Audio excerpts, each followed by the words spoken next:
What is going on, everyone? My name is Andy and welcome to another FPL video. And today it's the Game Week 32 Q&A. I asked for your questions via YouTube and Twitter and you got in touch. I think I had about 100 responses, so obviously not going to be able to cover everything in this video, but I'm going to split it into two parts and do two Q&A videos this week, because obviously there's lots to talk about with double game weeks, free hits, triple captains and all that stuff going on.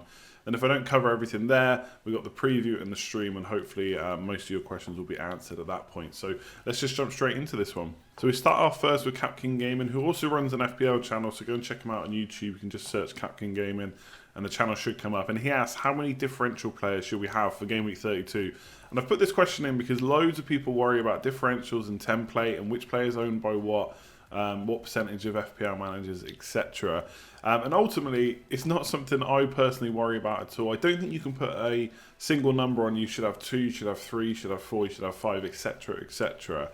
You have to pick each player on its merits. Now, this question is coming up a lot this week because obviously most people, or not most people, but a lot of people are free hitting, at least in the FPL and YouTube community.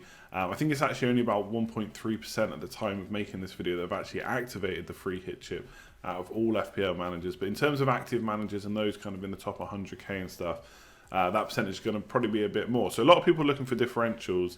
And ultimately, you shouldn't worry about it, in my opinion, especially if you're on a free hit. The free hit in itself is a differential. You're trying to pick the perfect team. Now, obviously, you're not going to have the perfect team. You will make some mistakes somewhere, and a player that we think is going to do really well in the doubles won't, and someone in a single game week will probably smash it, and we won't own any of them.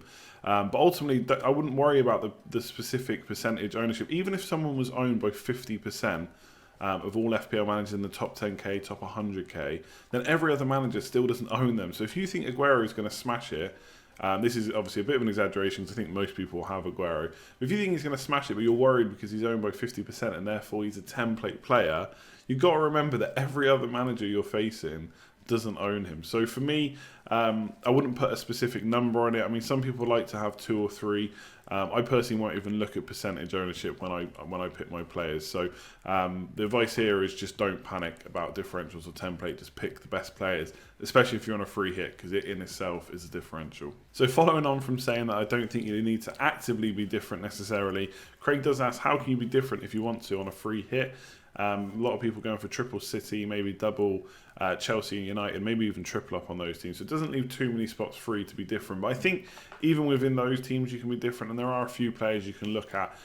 So as an example, a little bit of a bandwagon that's starting to form just about on Twitter is Babel for Fulham. So he's only owned by 0.4%. In the last 4 games, it's 6 chances created, 7 goal attempts, 8 penalty area touches, and a 1.09 expected goal. So not massive, but he's only 5.5 million.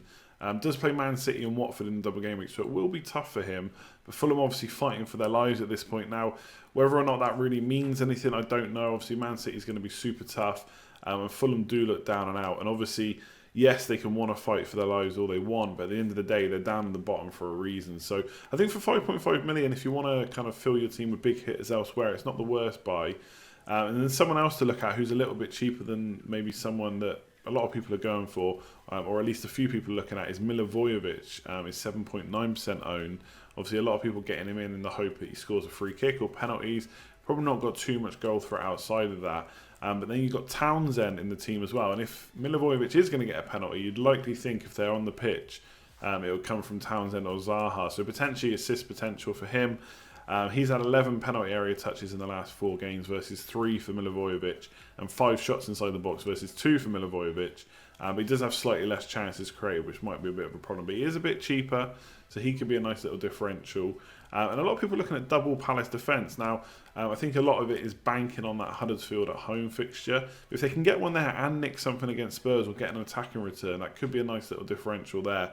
And obviously, we've mentioned before, I think the last 4 or 5 results between Spurs and Palace have only been 1-0 wins for Spurs. So if they can just stop that goal from going in, maybe a double Palace clean sheet. I think I wouldn't put too much money on that, but you never know. Otherwise, in the big teams themselves, I think you can differentiate quite a bit. So yes, people are going to double or triple up on these teams.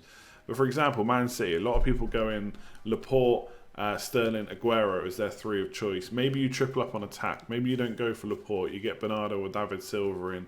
or someone like that. A few people looking at Sané, not convinced by him necessarily that he's going to play both games given his recent minutes. But maybe you triple up, maybe even triple up on their defence and go without Aguero or Sterling. I do think that's a bit too much of a differential because you could be really hurt by triple captains and captaincy. But yeah, maybe you go triple Chelsea attack, triple Man City attack, and then looking at Chelsea again. A lot of people will put Hazard in their team and then maybe one or two defenders. Maybe you triple up in defence on Chelsea and go without Hazard. Maybe put in Kane instead, who himself will be a differential. Yes, he's owned by 15% overall, but I think in free hit teams he won't be that highly owned. And then obviously the other way to differentiate yourself is through captain. A lot of people are going to go Aguero or Sterling.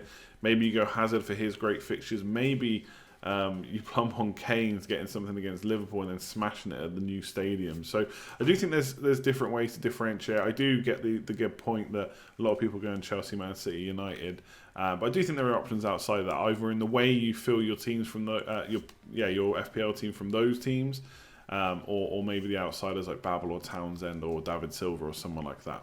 Question in from Jack up next. Do you think it's silly to either completely ignore or even to include single game week players in a free hit team? So first point is, should you completely ignore? And the answer there is no. I think anytime you build a free hit team or you do a wild card for a double game week, you've got to consider, and this really goes for any week, you've got to consider everyone as a possibility, and then go from there and exclude who you don't think should be included on the team for lots of reasons, form, fixtures and all that kind of thing. So for this week, for example, if we look at the single game week players that could punish us, Liverpool obviously spring to mind. Mane in particular is in great form. They're pretty good defensively as well. But they're playing Spurs. So for me, if you're on a free hit, you can go without Liverpool players this week. Should you be worried? Not for me. I think you've got to make the decision you think is best for that particular week. And could Liverpool get something against Spurs? Yes, but do I want to risk that Mane is going to beat Hazard, for example, or Pogba, who have got double game weeks against better teams? Not for me. So do I think it's silly to include them? No, but I'm not sure there's enough out there to beat double game week players. So for example, another team is Arsenal versus Newcastle. So fitting in the players that you'd like from there, like Lacazette and Aubameyang, could they get double figures against Newcastle? Absolutely. But Newcastle have not been exactly leaking a lot of goals this season, even against the big teams.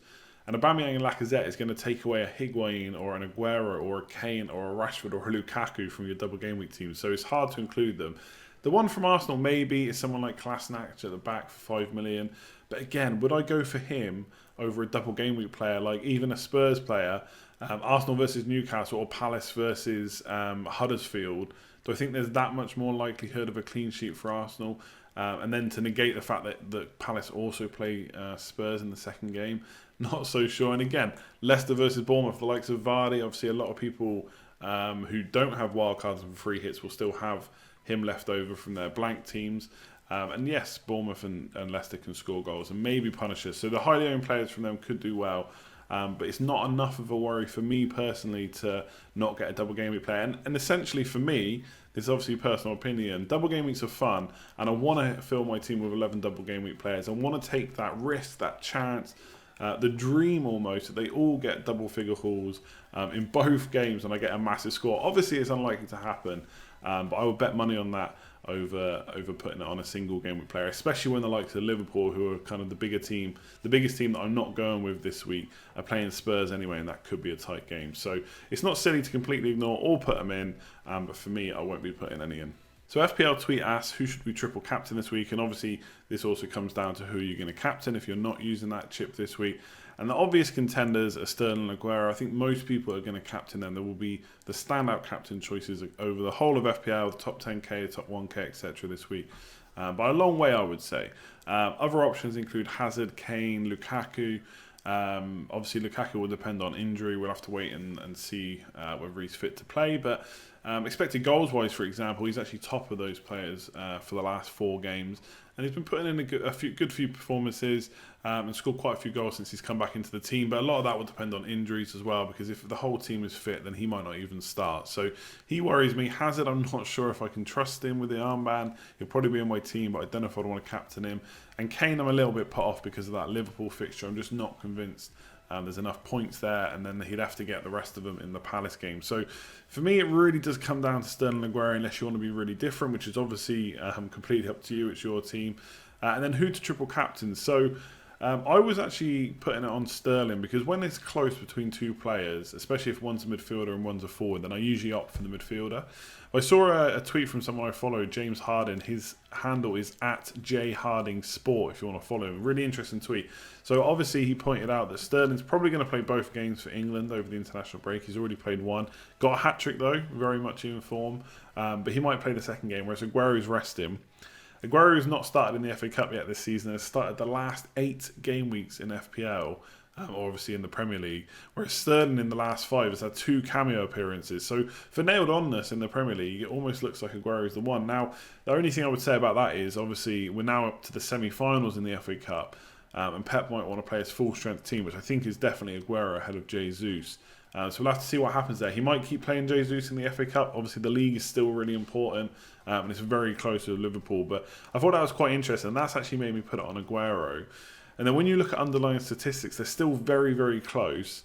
In terms of big chances, Aguero's had 6, Sterling's had 4. This is in the last 4 matches. Chances created is very close. Aguero 3, Sterling 4. Goal attempts, 17 for Aguero, 13 for Sterling. Similar for shots inside the box, 13 for Aguero, 10 for Sterling.